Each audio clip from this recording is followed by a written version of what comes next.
Alrighty, welcome back to the Spot Hockey Show. Better late than never. Bit of a snow day today, so I'm going to be pre-recording a few videos here. But I thought I would go over a couple trades regarding the Vancouver Canucks. So first one, obviously the big one out of the two.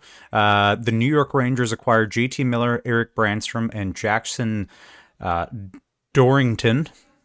I, in all honesty, hadn't heard of him until this. And Vancouver, in return, requires Philip Hedl, who I will get to, obviously. Victor Mancini, a first-round pick, which is protected to, I believe it was the top 15. That ended up moving to the Pittsburgh Penguins in the Pittsburgh Penguin trade. So Pittsburgh receives that 2025 first-round pick, Denton Heinen, Vincent Desharnais, Melvin Fenstrom for Marcus Pettersson and Drew O'Connor. So pretty decent trade there on both sides. I'm actually quite happy that the Canucks got Marcus Pettersson. In my opinion, you can't have enough Petterssons, but yeah. So I'm going to go over the big one first, obviously. Let's look at Philip Hedl. So Philip Hedl, 25-year-old, he's 6'2".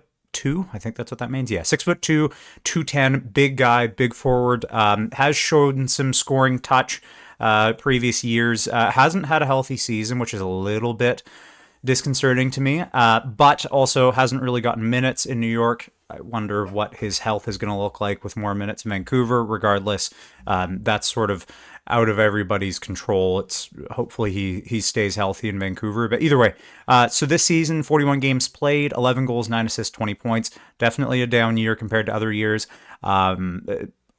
As I said in previous videos, a lot of the New York Rangers players have had down years. This year, the New York Rangers do not look the way they did last season, obviously. President's Trophy winner, all that fun stuff. But yeah, so he played his first game last night as a Vancouver Canuck. He had a goal. He was a -1, so he got 2 goals scored against him while he was on the ice, but he scored a goal. It's a pretty big deal. Big thing is, 4.4 million until 2026, 2027. So a couple more years of that contract. This year, next year, and the year after at a much less cap hit, which is a big thing. And we're curious what they're going to do with that cap savings. And we know now, obviously, Marcus Pettersson has been picked up along with Drew O'Connor. Marcus Pettersson. You're not looking for offense out of him. He's mostly a defensive defenseman, but he does provide a little bit of offense. So this season, 47 games played, 3 goals, 15 assists for 18 points, -2 last night, first game, similar to Philip Hedl, 1 game play, or no points, -1, whatever. They didn't have a great game last night, not the end of the world. He is currently signed to a contract that is set to expire at the end of the season. I would assume that the Canucks either have something in place to have him re-signed or are working on getting him re-signed. You don't get a guy, especially for this season, as a rental. They're not in a win now mode, I don't think. He's a big guy, so 6'5", 174, so not a crazy amount of weight, but he is a tall defenseman, and he's only 28. So 28 definitely on the higher end of the 20s, obviously, but defensemen tend to age much, much better than forwards, so I wouldn't be shocked to see him kicking around in Vancouver. Maybe a 6-year contract at the $5.5 million mark. I'd be happy with that. Anything more than that, be a little bit concerned. That being said, the cap is supposed to go up quite a bit. I'm going to go over that today in a short little video, and then so stay tuned to that. And then also another piece that is coming over is Drew O'Connor. So Drew O'Connor, third line winger, hasn't really had a crazy amount of offense ever in his career, but he's a good fundamental player, doesn't really make a lot of mistakes. He's on the younger side, and he's a big body. So he's 26 years of age, 6'4", 209, so big kid for sure, which they need some size on this team, especially on the forward group. I'm happy to see that. This season with the Pittsburgh Penguins, 53 games played, 9 goals, 10 assists, 16 points. Not a crazy amount of offense, like I said. He's going to sit around 30 points. If he gets more of an opportunity for Pittsburgh or for the Vancouver Canucks, I wouldn't be shocked to see him sitting around the 40-point mark. Similar to Marcus Pettersson, he is a UFA at year's end. Wouldn't be shocked if he signs for 3 years at $1.5 million, $2 million, somewhere in there. I'd be okay with that contract. As I said, the cap's going up. Could I see a 2-year, 3-year contract? Yes. I wouldn't sign him to anything longer than that. Although he's young, you don't want to sign a guy that is a third line player to a crazy long contract. Those are pretty replaceable players, in my opinion. Drew O'Connor's definitely a good player, but he is a replaceable player. So yeah, very excited to see what happens to Philip Hedl, who's like the biggest piece on this trade for sure. He looked great last night. He played 20 minutes last night, which is up from, I believe, his average in Pittsburgh this season, or sorry, in New York this season was around 15 minutes. He played 20 minutes last night. He looked good on the ice. It'll take a little bit for him to find chemistry with some of the players, but honestly, him and Connor Garland look good. I have no issues with how he looked last night. I just picked him up on my fantasy team because I'm actually pretty high on the guy. I've been high on him quite a bit for the New York Rangers. I remember the year, not last year, but the year before when they had that Young Guns line going with Lafreniere, him, and I believe it was either Capo or somebody else. Anyways, he looked good. I like his game a lot. He's on the younger side, 25 as I said, so he's got a little bit of room to grow along with just looking like a good forward. So I'm happy to see him swing by. So currently he's playing on that second line. I would expect to see him stay there. And then he's playing on that second power play. Would I be shocked to see, I don't know, Jake DeBrusk get bumped down or Connor Garland get bumped down from that role? No, I wouldn't be shocked. Philip Hedl isn't the greatest face-off man, which concerns me a little bit when you've got your top two defensemen not fantastic in the dot. Not that they're horrible by any means, but they're not upper echelon players in the face-off dot like JT Miller was. So that is definitely something to look for and look at over the coming months and years, so on and so forth. But honestly, if you really need to, you get a guy like Pia Suter or somebody else on that first power play at some point. Maybe pick up another guy that's really good in the face-off dot just to center that face-off, and then as soon as you win the face-off, get him off the ice. A lot of teams do that for OT especially, so it could end up happening. So currently in the standings, Vancouver Canucks are 52 games played, 57 points, so they're 23, 18, and 11. They need to figure out that overtime for sure. They are the worst team in the league at overtime by quite a bit. I believe they are, 10 or 11 and 2, 10 and 2, something like that in OT. Not great. They've only won 2 OTs, including shootouts. Not fantastic at all. Would like to see that get turned around. I think they're 10 and 2 in OT, 11 and 3. 11 and 4 somewhere in there in just overall after regulation time. So either way, that needs to get fixed. Their home record also needs to get fixed. Their last 10 games, they're 4-5-1, not fantastic. They're 2 points back of the Calgary Flames. Same amount of games played. So that was the big talking point before, is Calgary had a bunch of games in hand. I think it was 2 at the time that I made the video earlier. They're tied up in games, but Calgary has made good on their games in hand. They've obviously got 2 more points. So Vancouver needs to string together some wins here to pass the Calgary Flames.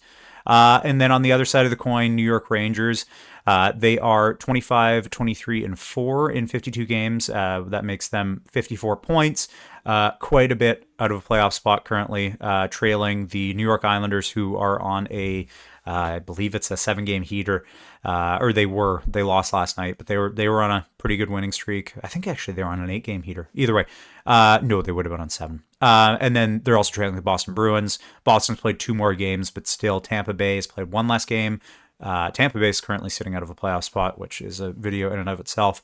And then the Columbus Blue Jackets, Detroit Red Wings. So they have a lot of teams to pass, and they have a lot of teams that they're hoping lose a lot of games. They're currently 5-3-2 over their last 10 on a 1-game winning streak. So it's not even like they're winning their fair share of games. Obviously, they're above 500, above NHL 500 in their last 10 games, but still not good enough to pass the sheer amount of teams that they have to pass to actually make the playoffs. So would I be shocked if the Rangers make the playoffs by the end of the year? No, I wouldn't, but I hope they don't. I hope Columbus and Detroit stay in those spots. So yeah, Pittsburgh is another team that's involved with this trade. They are obviously showing now that they're not going to win this year. It's not going to happen this year for them. So 54 games, 22 wins, 24 losses, 8 overtime losses for 52 points. Currently sitting 2 points behind of the New York Rangers with 2 more games played. They're below 500 points percentage. yeah, it's not going to happen for him this year. 2-game winning streak, which is something to look at, but their away record has been absolutely abysmal. 9-14-5, negative 35 goal differential, all that fun stuff. Definitely not a playoff team.